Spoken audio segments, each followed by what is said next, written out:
guys, my name is SubZeroExtabyte and I am having a fantastic day. And I hope you guys are having a fantastic day as well, and if not yet hope you are going to have a fantastic day. But I think I know a certain way how I can make your day fantastic. And that is what we are going to do right now, because we are going to manage an event today, not just a normal event, no, a real fight tournament. It sounds cool, right? Well, everything is about to get cooler because you probably know by the title that we are having some guests. We call them stick people. They love to fight, so we are going to hold a stick fight tournament. Are you ready? Because things are about to get hot. Yes, hot. Nice idea to keep in mind for the arena that we are going to build for the fight. So yes, we have to stand by for spawning in the battle, of course. I am kid of hyped at the moment because I have no idea how this is going to work out. I hope the stickmen bring some weapons to fight the female stick person. But is that allowed? Are weapons allowed? I have no idea. Darn it, I should have asked the maker of the map. Well, I can tell you people, the maker of this map, because he wants to stay undercover. He isn't a guy that likes too much fame, he likes to stay undercover. Alright people, let's spawn in the stickmen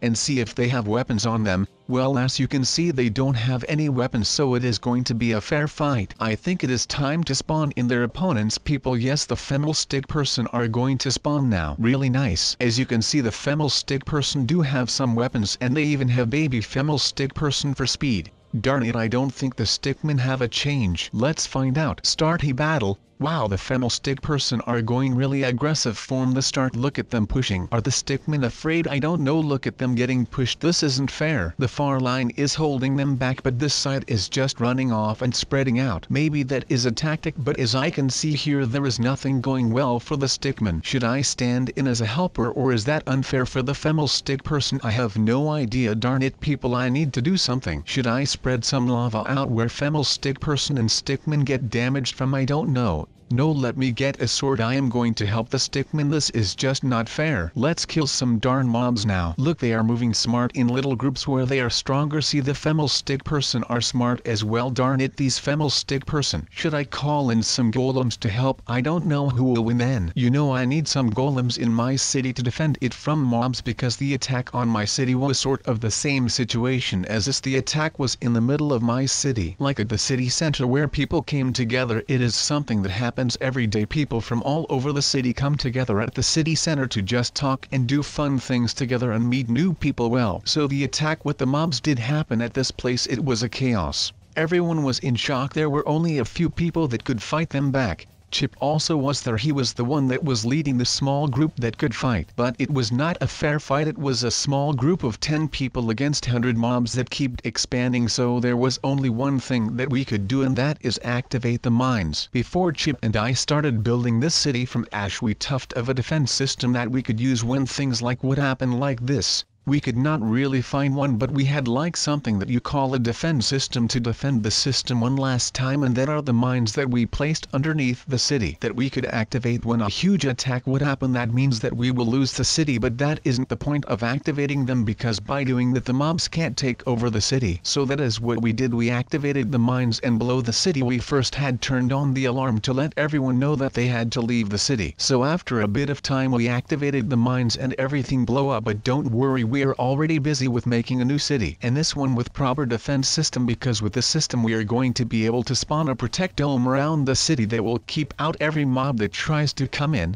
Of course, the mobs that are already in the dome have to be hand killed, but that will be easy because we are going to put lasers everywhere so we can see where the mobs are in the city. These lasers will only activate when it sees a mob, not by Minecraft players. Yes, ladies and gentlemen, this city is going to be next level. It is going to modern and is going to have a lot of futures. So how are you guys liking the armor till now? Because this is what we are going to use to go behind enemy lines. So this is kind of the plan we are going to follow when the attack is going to happen. We are still working on the plan, so things could change. But so when everything is ready, we will first send scout teams out into the wild. This will happen 24/7. Every hour a new scout group will head out, and then one team will come back with new information. This will happen all over the world of Minecraft, so we are expecting a lot of people to join us in this first part of the whole operation. After we found out where the biggest strongholds are, we will then start training the soldiers that will be going in undercover. We will train them to ultimate soldiers that won't won't fare anything at all. So when that is done, we will start gearing everyone up and place them in special designed armored trucks that will head to the strongholds. After everyone is in position, I will give the order to every squad that is in the field at the same time to have a coordinated attack. Some will attack immediately and some will try to get in the strongholds without letting anybody know, because there is this thing, we call it a mob spawner, but nobody ever saw this spawner, so we have no idea how strong it is. Are we going to be able to destroy one? What will it take us? Explosions?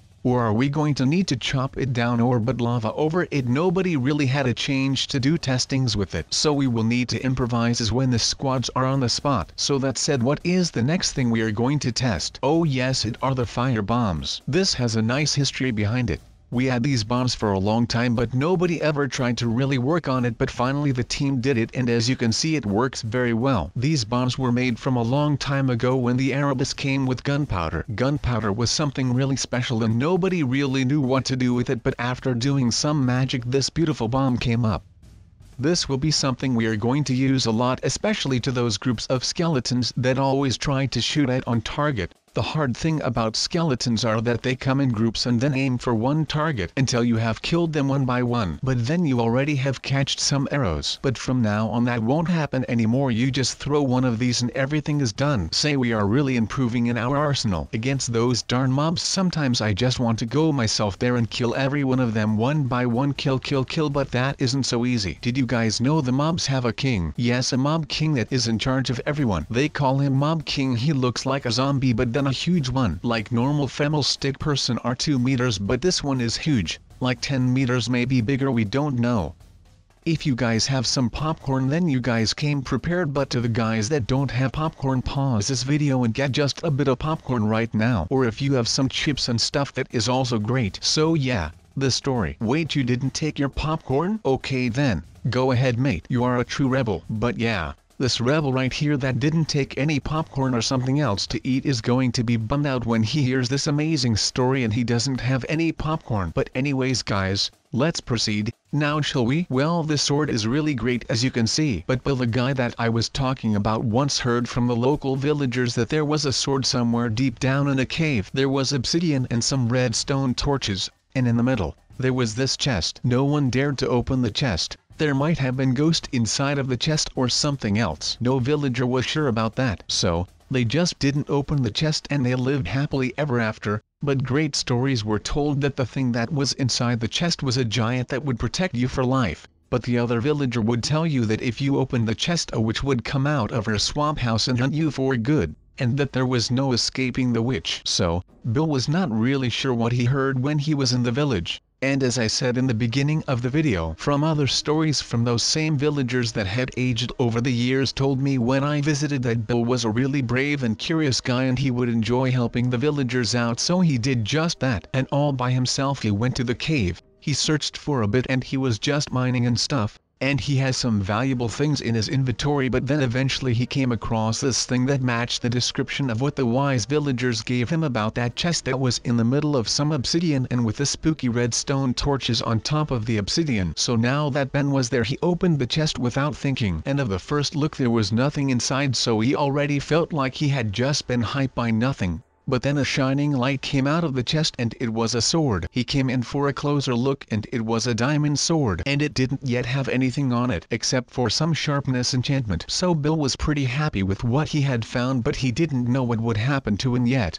So he exited the cave slowly with testing out the sword on the mobs that he would encounter on the way. And then he had some meat and some stuff that he took off the dead mobs that he killed with his new sword, and he was really happy and stuff. But when he came up on the normal level, then he realized that he couldn't find his house anymore, and he was walking around in circles for the last 3 hours, without even realizing what he was doing. So, something what the villagers must have been right, he thought in his head, and he was still not sure what it was, but he was feeling strange and he didn't really know what to do. But he insisted that he was going to find his house eventually. Maybe the circles that he was walking in got bigger and bigger or something, he told himself. But nothing of that was true. The only thing in his inventory was the sword, some building blocks, which weren't enough to build a comfortable house, and some rotten flesh and a spider eye. So he did what anyone would do when they would be in such a position, and he was really hungry, so he started to make a crafting table out of the last wood that he had, and he held 2 blocks of wood in his inventory to eventually light those blocks and maybe make some better rotten flesh,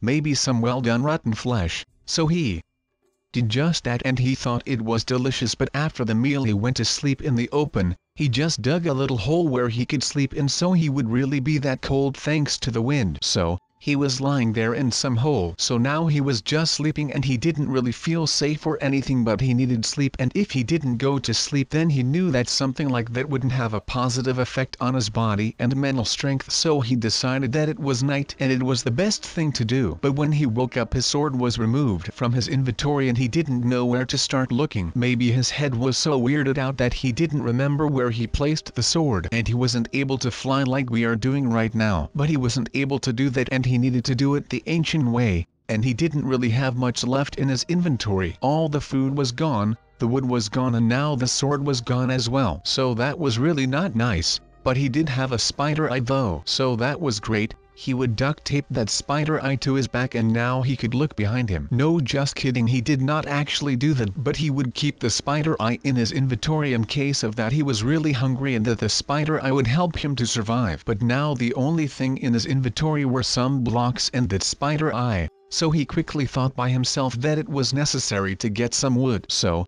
he started to punch some trees and he began with nothing once again, and it was all going great. But after he gathered some wood he came across this cave, and he couldn't really remember what it was, but he felt attracted to that cave, and in his mind there were things going around that there were treasures and stuff in the cave. But he entered and none of those things were true. But then all of a sudden he saw this chest with some obsidian around it, and yes, you guessed it, there were also redstone torches on top of the obsidian. So, as he was a brave young man, he opened the chest. And what was in there? It was a sword. A strange sword with the name tag Haunted Sword. And he really didn't remember what happened last night, so this was all new to him, and that is just weird because he already lived that day and he took that sword just under 24 hours ago. But Bill couldn't remember nothing of that. So now he went out of the cave and he didn't have anything to eat, but he was not feeling well. He wasn't sure what it was, but he decided that it would be best to kill those sheep that were across of him, and he killed 3 of them, but he didn't get 3 wolves. So he decided to punch some trees and he got some wood for a crafting table, some blocks left to make a bed, and then he also had that wool. So he decided just to not make a big pillow but just a small pillow, and it worked out for him. He was able to sleep in it, but he didn't feel like sleeping yet. So he decided that it would be best to just make that bed, place it down, and then just explore a bit so he would know where he was at the next morning. It was still day, so there was no light to waste, and he didn't waste no natural light, and he headed out and he saw some house. He didn't know what house it was, but it was built out of wood, which were his favorite houses, and he would also always make houses out of wood. And he decided to walk to the house and look if someone was inside to maybe help him out, or maybe if someone was not around then he could just sneak in and steal some supplies. Normally he would never do that, but when he got closer all of a sudden he was feeling really hot and the house was on fire. He was not sure how the fire started, but he was able to get out and he was out, and then he just looked at the house and he saw this light on top of that house, and it was a sword. And he looked in his inventory and all of a sudden the sword in his inventory was gone, and now it was on top of the house. But surely he couldn't climb a burning house just for a sword. But he couldn't think right, and without thinking about the consequences he climbed the house and he took the sword. It was really hot up there, but he got the sword. What now? He didn't know, but he jumped 3D of the house and now he was lying there on the floor with a broken left leg, and he knew by then that it wasn't a really smart idea to jump off the house. But anyways, he could finally sleep. But when he was sleeping he had this really weird dream that felt like a déjà vu. You guys probably know what that is. It is a feeling that you have already lived that moment and now you are living it again. But Bill had that and he felt like his dream was reality, and it actually was. And in his dream, he also walked to that same obsidian thing with the chest, but now he had all kinds of stuff in his inventory, and he decided that he didn't care if the obsidian would be destroyed or not, so he just placed a bunch of TNT and he blew the place up, and it felt so good. But some say that he never woke up from that dream and that his soul got attached to that sword which he blew up in his dream, and he would never get out of that dream, and it was a circle that would never be broken until someone took that sword, and that someone had to also be as brave as Bill. And now I am not sure sure if that someone was me, but I didn't feel weird or anything. Don't ever take a stick that has the name tag Haunted Sword. Goodbye.